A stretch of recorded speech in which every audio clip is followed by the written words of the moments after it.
All right, it's that time of week when we head over to the Orange County Register, where we are greeted by columnist for OC Outdoors, David Whiting, who's standing by ever so patiently. How you doing, David? Fabulous. Good. All right, this upcoming column is another great one. Talk a little bit about this bike rider, and first of all, who she is.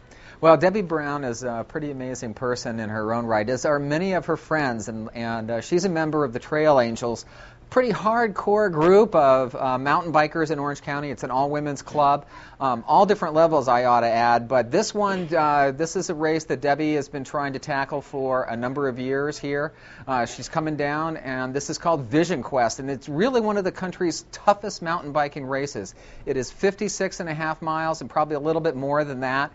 You can see her here, Rancho Santa Margarita woman, age 43, and she is in awesome shape as she finishes Vision Quest. That has 11,000 miles of gain.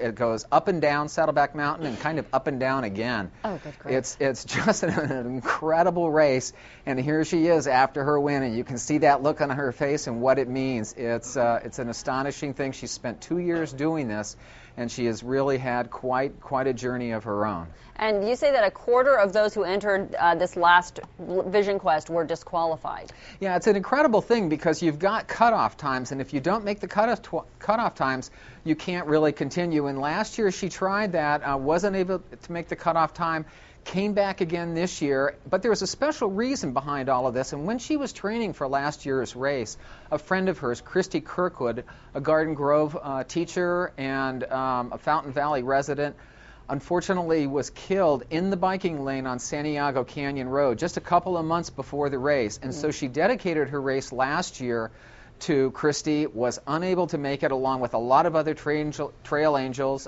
Jackie Van Workum and Chris Taylor and a number of others. But this year she had a little bit more time to train, and boy oh boy did she ever go and go and go, and she made the cutoff time with 6 minutes to spare. And keep in mind, this is a 9.5-hour race. Oh. Well, how did she manage to pull this off?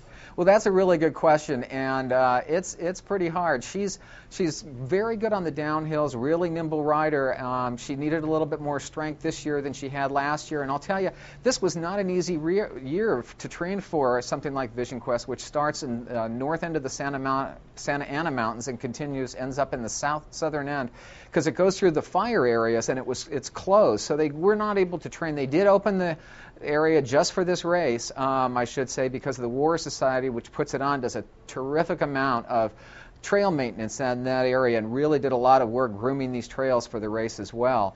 But she really did what everybody else does, and that's practice, practice, practice, and train, train, train. About how many people start the race?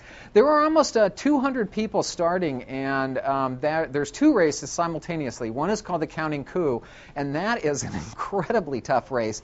It's 44 miles, only 44 miles, and only 8,000 elevation gain. But Vision Quest is really on another level, and I think there were about 170 people started Counting Coup. About 25 of them or so were unable to finish, and about 200 started the Vision Quest, and about 50 of them were unable to finish. So it's a real treat when you can do this, and it's quite an honor, and you get a lot of bragging rights. But as I said, for Debbie and her fellow Trail Angels, this was all about a lot more. What's next for her? You know, I think Debbie right now is pretty ready. She told me just this week that her plans now are to take it easy and ride slowly for a while. Probably good advice. Yeah, no doubt. All right, you can read David Whiting's column, OC Outdoors, in the Orange County Register. Thanks, Dave, for joining us. Thank you. All right, we'll see you.